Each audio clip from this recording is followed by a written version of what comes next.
Welcome back to my YouTube channel, My English Classes. I am Meena and today we'll take the last poem of class 12 poetry section, The Snare, which is written by James Stephen. तो आज की हमारी जो ये poem है the snare, वो 12th class की poetry section की लास्ट पोएम है।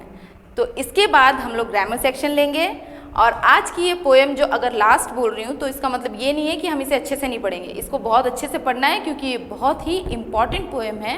तो इसके सारे कीवर्ड्स को अच्छे से समझना है, इस पोएम को बहुत अच्छे से समझना है। उसके बाद इसके नोट्स होंगे, जो क्वेश्चन आंसर्स होंगे वो मैं आपको नेक्स्ट वीडियोज़ में बता दूँगी। तो चलिए आज की हमारी ये पोएम शुरू करते हैं। द स्नेयर, स्नेयर का मतलब होता है जाल। अब स्नेयर जो वर्ड है उसको आप याद भी कर सकते हो कैसे। स्नेयर का मिलता जुलता सा एक जानवर का नाम होता है, क्या होता है? स्नेक। तो स्नेयर और स्नेक सेम से है। Snare, snake. तो आप इस वर्ड को ऐसे याद कर सकते हो कि कोई स्नेक जो है वो किस में है, किस में फंसा हुआ है? स्नेयर में फंसा हुआ है। यानी कि कोई जो स्नेक है वो किस में फंस गया है? स्नेयर में। तो यहाँ पे आप इस वर्ड को ऐसे याद कर सकते हो कि स्नेयर हमेशा याद करने का एक बहुत ही अच्छा सा तरीका है कि हमेशा याद रखो कि स्नेक है जो एक स्नेयर में है। तो स्नेयर का मतलब क्या हो गया? जाल। तो let's begin our poem. The snare किसने लिखी है? जेम्स स्टीफन ने। जेम्स स्टीफन जो थे वो जानवरों को लेके काफ़ी भावुक टाइप के व्यक्ति थे और उनको हमेशा जानवरों से काफ़ी लगाव रहा। इसी की जो चीज़ है वो हमें इस पोएम में उनकी वो झलक देखने को मिलती है। तो चलिए हमारी आज की ये पोएम शुरू करते हैं। सबसे पहले इस पैराग्राफ के कीवर्ड्स क्या है? सडन, सडन का मतलब होता है अचानक। पेन, पेन का मतलब होता है दर्द। स्नेयर, स्नेयर का मतलब मैंने बता दिया, जाल। और हियर यानी सुनना। हियर का मतलब होता है सुनना या जो सुनते हैं। तो let's start. I hear a sudden cry of pain. There is a rabbit in a snare. Now I hear the cry again, but I cannot tell from where. So these lines are very beautiful line.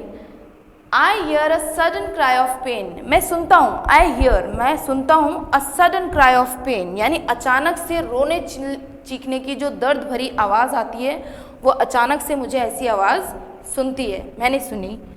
There is a rabbit in a snare, कहाँ से आ रही है वो आवाज़?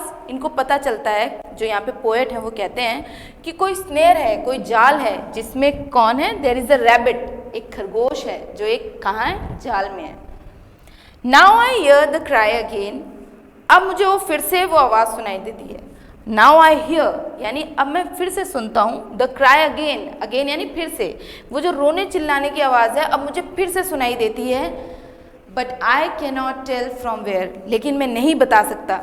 Cannot tell यानी नहीं बता सकता, फ्रॉम वेयर कि वो कहाँ से आ रही है। वो जो आवाज़ है रोने चिल्लाने की जो इतनी देर से पोएट को परेशान कर रही है, उनको ये नहीं पता है कि वो कहाँ से आ रही है। उनको ये पता है कि ये आवाज़ रैबिट की है, बट ये आवाज़ कहाँ से आ रही है उनको नहीं पता है। तो इस फर्स्ट पैराग्राफ में हमें पता चलता है कि कैसे पोएट जो है बहुत इमोशनल हैं एक छोटे से रैबिट को लेकर, कि कोई रैबिट है जो फंस गया है स्नेयर के अंदर और वो उसे निकालना चाहते हैं लेकिन उन्हें वो जगह नहीं मिल रही है। तो अब हम अपना सेकेंड पैराग्राफ देखते हैं। अब ये जो सेकंड पैराग्राफ है इसमें आप एक चीज़ नोटिस करें कि ये इसकी जो फर्स्ट लाइन है वो अपने फर्स्ट पैराग्राफ की लास्ट लाइन दोनों रिपीट हो रही हैं। ये देखिए, but I can not tell from where, और सेकंड पैराग्राफ की जो फर्स्ट लाइन है वो भी वही है, सेम है।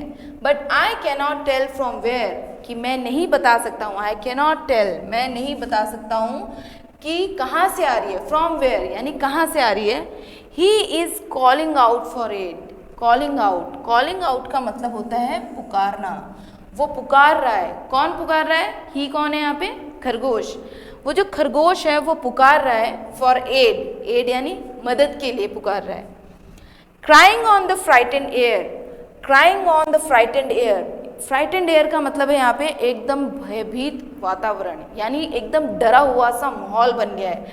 क्राइंग ऑन मतलब वो चिल्ला रहा है, रो रहा है, उसके रोने चिल्लाने की वजह से क्या हो गया है, जो एयर है, एयर का मतलब यहाँ पे हवा से नहीं है, एयर का मतलब यहाँ पे है वातावरण से। जो वातावरण था, जो माहौल था, वो कैसा हो गया है, फ्राइटेंड, एकदम डरावना हो गया है। मेकिंग एवरीथिंग अफ्रेड, और उसके रोने चिल्लाने की वजह से जो माहौल डरावना हो गया है, उसने क्या कर दिया, एवरीथिंग, हर चीज़ को, मेकिंग यानी बना दिया है, कैसा बना दिया है, अफ्रेड, डरावना बना दिया है। मतलब उसके इस रोने चीखने चिल्लाने की वजह से पूरा का पूरा जो माहौल है वो कैसा हो गया है, एकदम डरावना हो गया है। इसके जो कीवर्ड्स हैं वो है कॉलिंग आउट यानी पुकार रहा है, एड यानी सहायता, फ्राइटन, फ्राइटेंड का मतलब है डरा हुआ, एयर, एयर का मतलब क्या होता है, हवा, लेकिन यहाँ पे क्या मतलब है, वातावरण, अफ्रेड, अफ्रेड का मतलब भी डर। तो चलिए अब हम इसका तीसरा पैराग्राफ देखते हैं। वही है कि जो सेकेंड पैराग्राफ की लास्ट लाइन थी, मेकिंग एवरीथिंग अफ्रेड, वो सेम वापस से रिपीट हो गई थर्ड पैराग्राफ में। मेकिंग एवरीथिंग अफ्रेड, हर चीज़ जो है वो कैसी हो गई है, डरावनी हो गई है। हर चीज़ को उसकी रोने चिल्लाने की वजह से वो सारी चीज़ें कैसी हो गई है, एकदम डरावनी हो गई हैं। Wrinkling up his little face, उसका जो लिटिल फेस है, लिटिल फेस यानी उसका जो छोटा सा चेहरा है, रिंकलिंग अप, वो पूरा रो रो के कैसा हो चुका है, रिंकलिंग अप हो चुका है, यानी कि सिकुड़ चुका है। वो इतना रो रहा है कि उसके रोने चिल्लाने की वजह से उसका चेहरा कैसा हो गया है, रिंकलिंग अप यानी झुर्रियों से भर गया है, सिकुड़ गया है बिल्कुल रोने से। And he cries again for aid, and he cries, और वो फिर से रोता है, फिर से चिल्लाता है, अगेन, अगेन यानी फिर से, किस चीज़ के लिए चिल्लाता है, एड के लिए। किस चीज़ के लिए, एड, एड का मतलब क्या होता है, सहायता। वो वापस से किसके लिए चिल्ला रहा है, एड के लिए चिल्ला रहा है। And I can not find the place, लेकिन जो पोएट हैं उनको वो जो प्लेस है जहाँ पे वो फंसा हुआ है वो प्लेस नहीं मिल रही है। And I can not find the place, कि वो जगह उनको नहीं मिल पा रही है, नहीं मिल सकती है।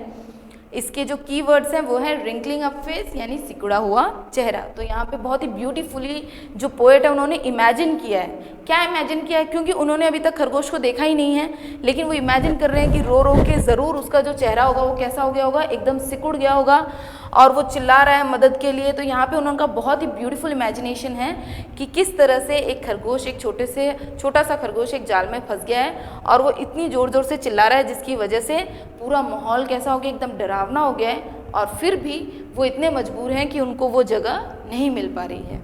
तो अब हम इसका फोर्थ पैराग्राफ देखते हैं। And I can not find the place, line repeat हो गई, and I can not find the place यानी मैं वो जगह नहीं ढूंढ सकता हूँ। वेयर हिज पॉ इज इन द स्नेयर, जहाँ, वेयर का मतलब क्या है, जहाँ, हिज पॉ यानी उसका पंजा, किसका पंजा, खरगोश का पंजा, पॉ का मतलब क्या होता है, पंजा। तो ये जहाँ उसका पंजा, इज इन द स्नेयर, कहाँ पे है, स्नेयर में है, यानी कि जाल में फंसा हुआ है, वो जगह मैं नहीं ढूंढ सकता हूँ। And I can not find the place यानी वो जगह मैं नहीं ढूंढ सकता हूँ जहाँ पे उसका पंजा जो है वो स्नेयर में यानी जाल में फंसा हुआ है। लिटिल वन, ओ लिटिल वन, छोटे प्राणी, ओ छोटे प्राणी, अरे छोटे प्राणी, आई एम सर्चिंग एवरीवेयर, मैं ढूंढ रहा हूँ, आई एम सर्चिंग यानी मैं सर्च कर रहा हूँ। सर्च का मतलब क्या होता है, ढूंढना, कि मैं सर्च कर रहा हूँ, एवरीवेयर हर जगह, मैं हर जगह तुम्हें ढूंढने की कोशिश कर रहा हूँ, तुम्हें तलाश कर रहा हूँ, लेकिन तुम मुझे नहीं मिल पा रहे हो। तो these are the beautiful lines इनमें, जिनमें पोएट ने हमें बहुत ही अच्छी तरह से समझाया है कि कैसे एक छोटा सा जीव फंस गया है और वो उसके लिए कितना कंसर्न्ड है, लेकिन वो उन्हें ढूंढ नहीं पा रहे हैं, वो उस प्रॉपर प्लेस को लोकेट नहीं कर पा रहे हैं। तो दो कीवर्ड्स आर पॉ, पॉ का मतलब होता है पंजा, सर्चिंग, सर्चिंग का मतलब है ढूंढ रहा हूँ, एवरीवेयर यानी हर जगह।